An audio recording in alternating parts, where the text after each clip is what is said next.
अगतंत्र part भी हम लोग कर रहे थे। अगतंत्र पार्ट में सिलेबस के अकॉर्डिंग हम लोगों ने 2 पॉइंट कंप्लीट कर दिए हैं।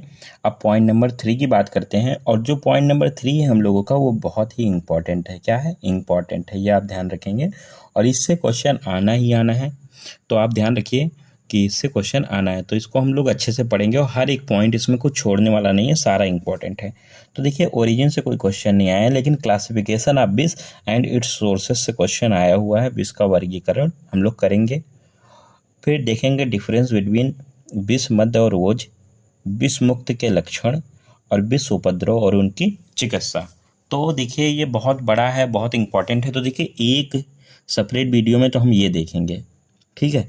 इसमें जैसे वर्गीकरण दिया है तो हम लोग वर्गीकरण तो देखेंगे और साथ में देखेंगे वर्गीकरण में फिर अस्थावर और जांगम करेंगे कि ये स्वाभाविक या अकृत्रिम के भेद होते हैं। फिर कृत्रिम के 2 भेद होते हैं, गर और दूसी। कृत्रिम को ही संयोगज विष कहते हैं, ठीक है। फिर विष का वर्गीकरण देखेंगे, साथ में विष का अधिष्ठान देखेंगे, विष के समान लक्षण देखेंगे, अस्थावर और जांगम दोनों के बारे में अधिष्ठान और लक्षण देखेंगे। इस प्रकार ये बड़ा हो जाएगा, तो एक सेपरेट वीडियो में ये करेंगे। तो अभी तक वीडियो हमारे 5 हो चुके थे, तो वीडियो नंबर 6 में ये पॉइंट होगा। फिर वीडियो नंबर 7 में ये 2 चीज़ें कवर करूँगा, वीडियो नंबर 7 में, और वीडियो नंबर 8 में ये चीज़ें कवर होंगी, ठीक है। तो देखिए, सबसे पहले जो हम विष का वर्गीकरण करेंगे, अलग अलग आचार्यों का आपने बुक में पढ़ा होगा तो बहुत ही कंफ्यूजिंग होता है। आचार्य चरक ने ये बताया, वाग्भट ने ये बताया, सुश्रुत ने बताया, ये सारी चीज़ें हम लोग नहीं देखेंगे, डायरेक्ट हम लोग विष की समरी देखेंगे। तो समरी बात करते हैं। तो देखो, उत्पत्ति के स्रोत के आधार पर आयुर्वेद में 2 वर्गों में बांटा गया है। तो मेनली आप कुछ अगर किसी आचार्य का नहीं याद रखते हैं तो आप याद रखिए कि जो विष होता है उसके कितने वर्गों में बांटा गया है? 2 वर्गों में बांटा गया है। एक होता है जो कृत्रिम या स्वाभाविक कहते हैं, आकृत्रिम या स्वाभाविक कहते हैं, ठीक है। आकृत्रिम या स्वाभाविक जिसे कहते हैं ओरिजिनल या नेचुरल, मतलब जो अपने मूल रूप में पाए जाते हैं। दूसरे कौन होते हैं? तो कृत्रिम होता है जिसे संयोगज कहते हैं, केमिकली प्रिपेयर्ड, जो 2 या 2 से अधिक द्रव्यों के भौतिक या रासायनिक संगठनों से मिलके बनते हैं या बनाए जाते हैं। तो ये बात आपको क्लियर हो गई। हमने क्या बताया कि 2 वर्गों में बांटा गया है, वो दोनों वर्ग कौन है? तो आकृत्रिम है, कृत्रिम है। आकृत्रिम को स्वाभाविक बोलते हैं, कृत्रिम को संयोगज बोलते हैं। जो आकृत्रिम होता है वही ओरिजिनल या नेचुरल होता है, कृत्रिम वाला केमिकली प्रिपेयर्ड होता है। तो जो नेचुरल होता है वो अपने मूल रूप में पाए जाते हैं, और जो कृत्रिम होते हैं जो 2 या 2 अधिक से द्रव्यों में भौतिक या रासायनिक संगठनों से मिलकर बनाए जाते हैं। ये बात क्लियर हो गई। अब देखिए, आकृत्रिम जो होता है वो पुनः 2 प्रकार के माने गए हैं, आकृत्रिम वाले, ठीक है। नेचुरल वाले 2 प्रकार से होते हैं, एक अस्थावर होता है, एक जांगम होता है। तो अस्थावर उन्हें कहते हैं जो अस्थावर रूप में या अस्थावर वस्तुओं में पाए जाते हैं। इन्हें 2 कोटियों में इनकी मानी गई हैं। एक वनस्पतिक होते हैं और एक खनिज या धातुज होते हैं। वनस्पतिक मतलब वेजिटेटिव और खनिज धातुज मतलब मिनरल्स वाले। तो पेड़ पौधे से प्राप्त होने वाला विष, जैसे कि वस, नाभ, कुचला आदि हुए तो ये वनस्पतिक हो गए, और खनिज में धातु वाले जैसे पारा और वंग, ठीक है। अब देखिए दूसरा जांगम। तो जांगम उन्हें कहते हैं जो जीव जंतुओं से मिलते हैं, जैसे कि सांप, बिच्छू आदि में पाए जाते हैं, जिसे एनिमल पॉइजन भी कहते हैं। तो हमने अकृत्रिम बात किया था, अब बात करेंगे कृत्रिम विष की। तो कृत्रिम विष भी 2 प्रकार के माने गए हैं, एक गर विष होता है, एक दूषी विष होता है। गर विष केमिकली प्रिपेयर्ड साउलिंग पॉइजन होता है, और दूषी विष डिफिशेंट या मिल्ड या स्लो एक्टिंग पॉइजन बोलते हैं। तो देखिए, गर विष जो होता है वो 1 या 1 से अधिक द्रव्यों के संयोग से बनता है, इसलिए इसको संयोगज विष भी कहा जाता है। और ये 2 प्रकार के होते हैं। देखिए, 2 प्रकार से कैसे होते हैं? तो देखिए, विष रहित द्रव्यों के संयोग से उत्पन्न होता है, जैसे कि मधु और घृत विष रहित होता है, लेकिन जब सम मात्रा में इनका संयोग हो जाता है तो ये विष वाले हो जाते हैं। ऐसे मछली का मांस और दूध विष रहित होता है, लेकिन दोनों का संयोग करवाने पर विष हो जाता है। या फिर 2 या 2 से अधिक साविष ले लो, अथवा साविष और निर्विष द्रव्यों का संयोग से निर्मित होता है। तो ये दोनों क्या होते हैं? गर के थे 2 प्रकार। अब देखो, इसमें अगर प्रधानता की बात की जाए तो इसमें प्रधानता जो दी गई है वो गर विष की ही संज्ञा को दी गई है। और देखिए, दूषी विष जो होता है वो अस्थावर और जांगम। आपको पता है अस्थावर और जांगम आकृत्रिम होता है, तो आकृत्रिम प्लस कृत्रिम विष का वो अंश, ठीक है, आकृत्रिम हो चाहे कृत्रिम हो, उसका वह अंश जो शरीर में पड़ा रहता है और धीरे धीरे शरीरस्थ धातुओं को, विशेष रूप से रक्त को दूषित कर प्राण का अंत करता है तो उसे क्या कहते हैं, दूषी विष कहते हैं। तो आपको दूषी क्लियर है, आपको गर्ग क्लियर है, आपको अस्थावर क्लियर है, आपको जांगम क्लियर है, आपको कृत्रिम क्लियर है, आपको अकृत्रिम क्लियर है। तो इस प्रकार से विष का वर्गीकरण आपको अच्छे से पता है। अब देखो विष के अधिष्ठान की बात करते हैं। तो देखिए विष के दो प्रकार से होता है, अस्थावर और जांगम।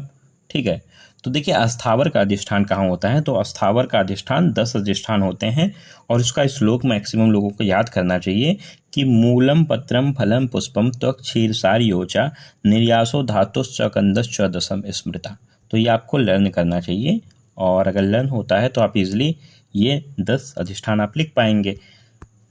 यही नीचे दिए गए हैं कि मूलम पत्रम फलम पुष्पम त्वक क्षीर सार योचा निर्यासो धातुश्च कंदश्च। तो इस प्रकार से 10 हो जाते हैं। ठीक है, अब देखिए इनके जो एग्जाम्पल हैं, इसकी संख्या और उनके नाम, तो ये 2 ही क्वेश्चन जो हैं प्रीवियस ईयर में आए हुए हैं। एक फल विष पूछा गया है, एक कंद विष पूछा गया है। ठीक है, तो आप सबको देख लीजिए।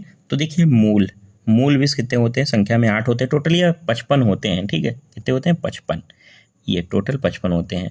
पत्र विष 5 होते हैं, फल विष 12 होते हैं, पुष्प विष 5 होते हैं, त्वक सार और निर्यास 7 होते हैं, क्षीर विष 3 होते हैं, धातु विष 2 होते हैं और कंद विष 13 होते हैं। इनके 2 नाम खाली आपको याद रखना है, मूल विष का कनेर और गुंजा, पत्र विष का करम्ब और महाकरम्ब, और फल विष का भी करम्ब और महाकरम्ब, पुष्प विष का आपको करम्ब और महाकरम्ब पे ध्यान रखना है। त्वक विष, सार विष और निर्यास विष में आपको करम्ब और नंदन याद रखना है। ठीक है, क्षीर विष में 2 स्नोही क्षीर और जाल क्षीरी, धातु विष में आपको फेनासम और हरताल ध्यान रखना है, कंद विष में आपको कालकूट, वसनाभ या हलाहल। तो इस प्रकार से ये कुल संख्या में कितने होते हैं, 55 होते हैं। 2 एग्जाम्पल आपने देख लिया है और इंपॉर्टेंट जो प्रीवियस ईयर में है फल विष और कंद विष आया हुआ है। अब बात करते हैं जांगम का। तो जांगम के अधिष्ठान 16 होते हैं। कितने अधिष्ठान होते हैं, 16 होते हैं। तंत्र दृष्टि निद्वास दस्ता नख मूत्र पुरुष शुक्र लाल अर्थो मुख सदन विसर्जि तुंड अस्थि पित्त सुख सवनिति। तो इस प्रकार से ये श्लोक आप लर्न कर लेंगे। अगर याद हो जाता है तो आप इजीली ये 16 नाम आप लिख पाएंगे। अगर नहीं याद होता है तो आपको हिंदी याद ही करनी पड़ेगी। ठीक है, दृष्टि हुआ, निश्वास हुआ, दृष्टा हुआ, नख हुआ, मूत्र हुआ, पुरुष हुआ, शुक्र हुआ, लाल अर्थो हुआ, ठीक है, लाला और आर्तो हुआ, मुख सदंश हुआ, विसर्दी हुआ, टुंड हुआ, अस्थि हुआ, पित्त हुआ, सूख और सौ हुआ। ठीक, तो इस प्रकार ये 16 अधिष्ठान इसके होते हैं। इस प्रकार इसके भी देखिए बताए गए हैं कि कहाँ कौन सा पाया जाता है। तो जैसे कि जो दिव्य सर्प होते हैं तो दिव्य सर्प के दृष्टि और निश्वास में पाया जाता है, जबकि भौम सर्प होते हैं उनके दृष्टा में ही विष पाया जाता है। बाकी ज़्यादा कोई इंपॉर्टेंट नहीं है। दृष्टा और नख वाला में जैसे कि मार्जर हुआ, सौ मतलब कुत्ता हुआ, वानर हुआ, ये सारी चीज़ों में पाया जाता है। और ऐसे मलमूत्र में किस में पाया जाता है, शुक्र में, लाला आर्तोमोस पुरिस में किस में पाया जाता है, आर में किसके पाया जाता है। तो इस प्रकार से ये सारे एग्जाम्पल हैं, तो एकदम इंपॉर्टेंट नहीं है, आज तक प्रीवियस ईयर में कभी आया भी नहीं है। तो इस प्रकार आप इसको नहीं याद करेंगे, बाकी रीड करके रखेंगे। ये टाइम बचता है तो आप देखिए, बट रिवीजन सेशन है तो इम्पॉर्टेंट नहीं है, इसलिए मैं उसको रिवाइज नहीं कराऊंगा।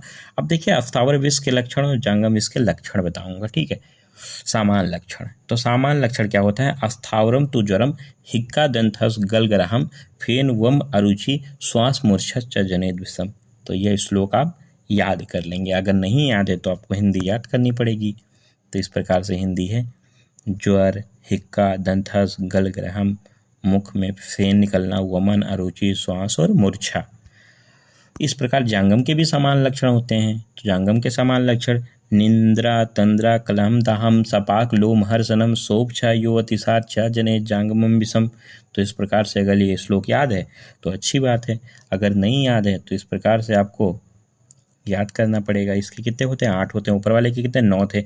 निंद्रा, तंद्रा, कलम, दाहम, पाक, शोभ, रोमांच, अतिसार। तो इस प्रकार आपको इसके समान लक्षण ध्यान रखने होंगे।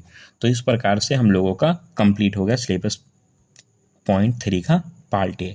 अब हम लोग पार्ट बी करेंगे और आपको पता है पार्ट बी में हम लोग क्या देखेंगे। तो पार्ट बी में हम लोग देखेंगे डिफरेंस बिटवीन विष, मध्य और ओज, मतलब विष और ओज और मध्य के गुण का डिफरेंस देखेंगे। ठीक है, और उसमें साथ में विषमुक्त लक्षण देखेंगे।